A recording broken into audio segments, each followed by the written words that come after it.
So I decided to do some shop restructure. Um, I have a few engines in my shop in the back there that I'm not really sure what the purpose of the one was. I know I do, but the one was high horsepower. They're both big block Chevys. They're both 468s. Um, I come to this conclusion that I have this serious amount of um,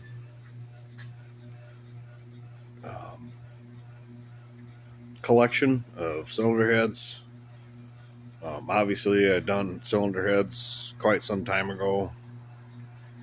Been doing it all my life. Done carburetors for stupid amount of years. I mean, it's just some liked it, some liked my work, some didn't. It's just I've come to this realization that I need to do some shop restructure. So it was kind of cool.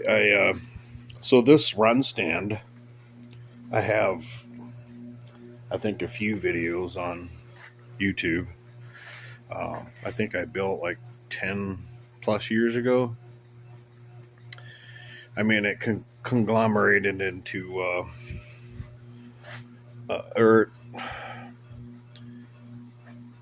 it snowballed into a unit that it's like a vehicle. You put your heart into it, and then all kinds of stuff happened. So when you step back and look at the overall picture, and then shut the fuel pump off, look at the overall picture, and then you have this vision. It's like, holy crap, man! That's that's a pretty serious deal. So, like, I guess, like a better word, it's like when you start to impress yourself. Uh, I have, I think, 4 sets of engine, small block Ford, big block Mopar, small block Mopar, um, small block Chevy. Obviously, that's what's here. Big block Chevy, and then an Olds, because small and big block Olds headers are the same. Um, I had fabricated these headers and put EGTs on every header pipe, which are exhaust gas temp, and then that's these down here, and I can monitor all that on the fly. And I also have the air fuel. Um, so yeah, and then also the windowed single plane intake, which was pretty epic. And it still is. Don't get me wrong. It's just, yeah. I just look at this, and I'm gonna do some restructure, and I'm thinking about. There's a one big block back there that was gonna go on my G body, but I'm since gonna finish a blowing big block Olds and put it in it, and then I have a couple engines that, yeah. Once upon a time, I had all the answers for going racing, and it seems like I was setting everybody else's combo up and 60-foot times, and I just cylinder head porting and taking the camshaft specs in, and going from there, and then just designing it, basically just you know designing or engineering. I don't know what you want to call it, because I'm just a big dummy. Um, yeah, this is a industrial paint canister I got from a job, my last job, not the current, and I had a pallet full of paint uh, products, as far as industrial paints is concerned. And then I took that and made the fuel tank, and then I mean, it's just crazy, man. It's just so dirty, and it's just had been sitting back there for a while, and I guess I just wanted to revisit some of the stuff that I've done, and it's just really freaking cool to me. And like I said, once you start to impress yourself again, it's like holy shit, dude.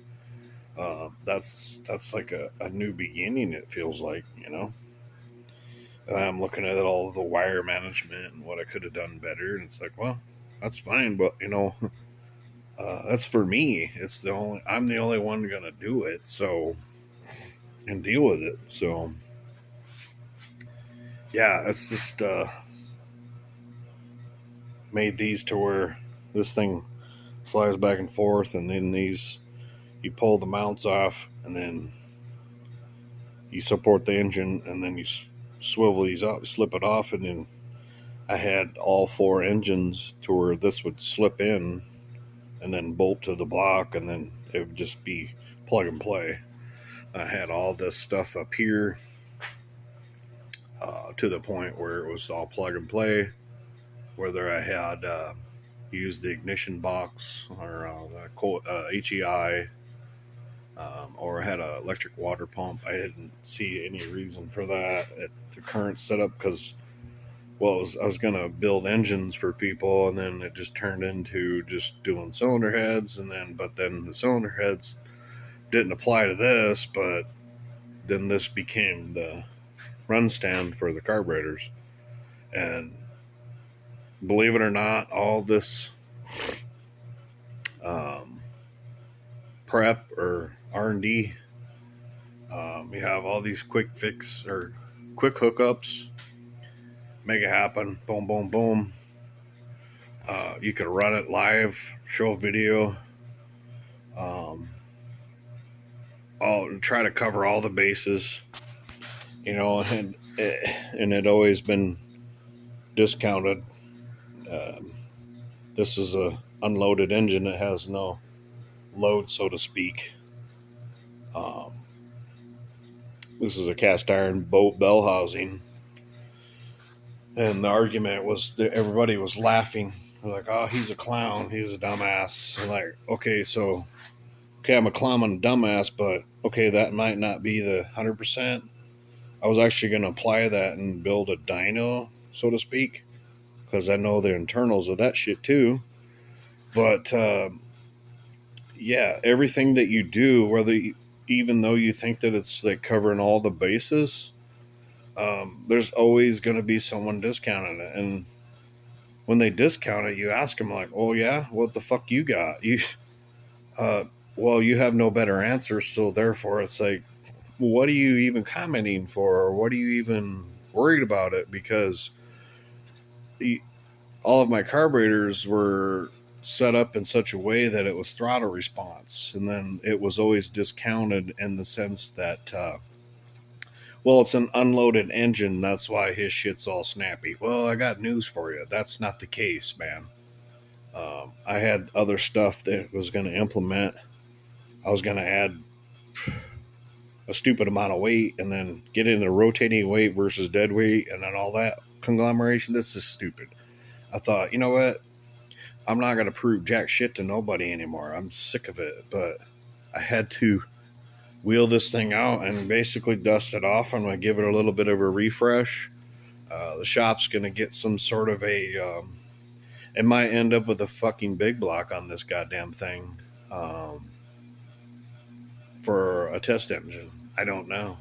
That's a pretty nice little small block. It's just a 350 stock board, Vortec hydraulic roller setup. Then I had the cam reground to a nice profile, and she's pretty choppy. But yeah, it's this. I did some bowl part on the heads, just basic, So yeah, and then yeah, I wheeled it out. It's been like I think probably a year. I don't know, maybe not that long. I don't know. And then started her up. Here, let's turn fuel pump on.